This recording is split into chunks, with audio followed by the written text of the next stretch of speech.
attempted suicide for the third time. And people may think that, all right, you're looking for attention, or, you know, this is your third time, yeah, I haven't died yet. I've wanted to die many times. I haven't, until recently, thought I had a future beyond this and my mental health problems. Beyond the military, I didn't see a future. My children, who are now 18, 14, 13 and 9, have had to deal with the aftermath of that and everything in between. And they've been the soldiers through all this. They've been the ones that have fought my battle for me. My sister Diana, she's one of the youngest ones, called me and told me an ambulance was coming to the house, and I had no idea what was going on. I asked her, why is an ambulance coming? They said that Mum's psychiatrist called to check on Mum because Mum's tried to call him a couple of times that night. And he called an ambulance himself. I said, you know, why? What's wrong with Mum? They said that she took a couple more pills because she just wanted to go to sleep. She was really tired, she couldn't go to sleep, so she just took more than she should, and the doctor just needed her to have a checkup. I told Diana to put my sister Caitlin, which is the one under me, and she's 15. I put her on the phone and I told her, I said, Mum's tried to commit suicide, and she's like, no, you know, she hasn't. She was just tired, she just had a long day, she just wanted to sleep. I said, yeah, well, no, she wanted to kill herself, and she was just out of sorts. She couldn't believe that that's what Mum wanted to do, so I sped all the way home. I got there was 3 paramedics there, dragging Mum out of the room. Mum was tired, she was dopey, couldn't talk, couldn't even get sentences together. Just said she just wanted to go to sleep forever, didn't want to wake up. Then we have no family that we're close with, no one that would come help. I had to look after all three of them while working, travelling back and forth to Brisbane, getting them back and forth to school, groceries, cooking dinner. I wouldn't be able to cook dinner until like 7, 8 o'clock at night for them because that's when I get home. Yeah, I had all the responsibility, not just for them, but for Mum. I had to pay the rent, her electricity bill, phone bill, you know, gave her gas, and her rego came up that week, so I had to do her rego out of my own money, help her with that, and just take care of her as well, make sure she was getting the help she needed at the hospital. So it was all of it, all of them.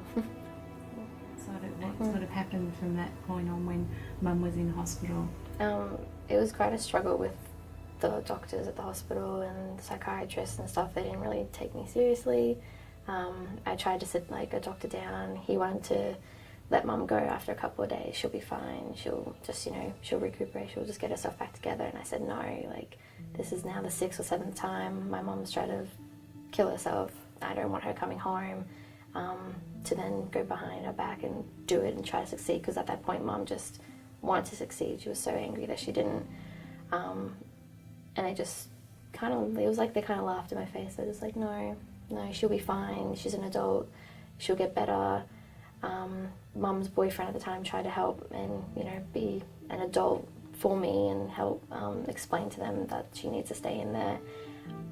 She eventually got moved to a bunch of different hospitals, to private hospitals, to like the mental health hospital.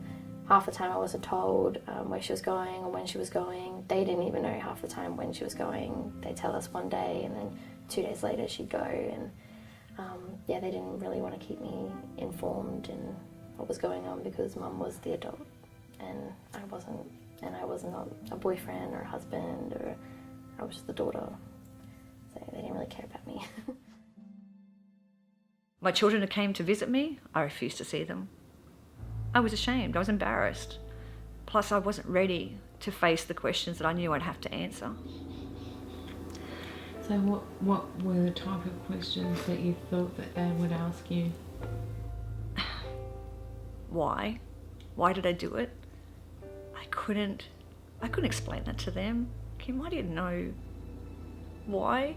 I just knew that it was just too much for me to do anymore. It was just too hard. It was too painful. I wasn't being a good enough mom. You know, what was I putting them through? Every day they'd wake up and they wouldn't know what would set me off. You know, my anger, I get upset about the smallest things. I was drinking, they'd hide the alcohol from me. And then I get mad at them for hiding that from me because I'm the parent. I'm the one who's supposed to be in control. And my children basically had to step up and become my partner, the adult. And that was hard to see. So we have had counselling with VVCS. I had my own individual counselling because I needed that. I still see her from time to time, but I saw her on a regular basis, like once or twice a week. I come and see her about everything that happened with Mum. I also have my own anxiety, so she helped me deal with that so I could deal with the stress of when Mum came home and all the rocky moments and emotions we'd go through when she came home. We are working our way towards family counselling. Haven't got there yet, it's still a little bit touchy, but eventually, hopefully we can do that. But the girls are still seeing VVCS. I've gotten kind of better, if you'd say so, that I just don't need to see her as much anymore. I see her maybe a month or two to catch up and let her know what's happening, but yeah, they were really good. They helped quite a lot to understand how to deal with Mum when she came back and stuff. So.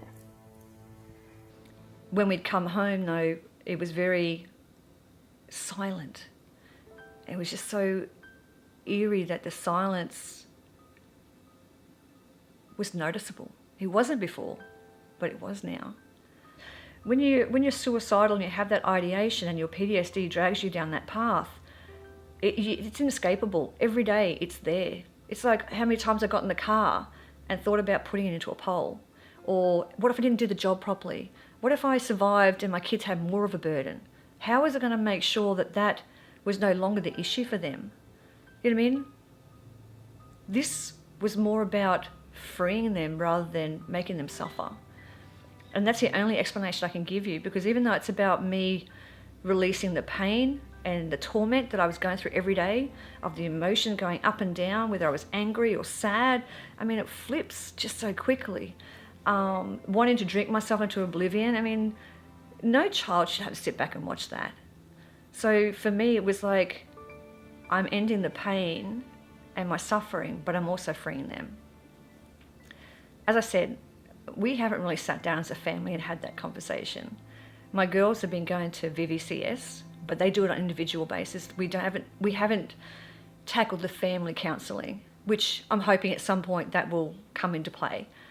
Mum tried to hide all her mental health issues. She tried to act like she was Superwoman. She didn't want us to know that she had weaknesses, and only this year she really sat us down and told us, this is what I have, this is what I suffer from.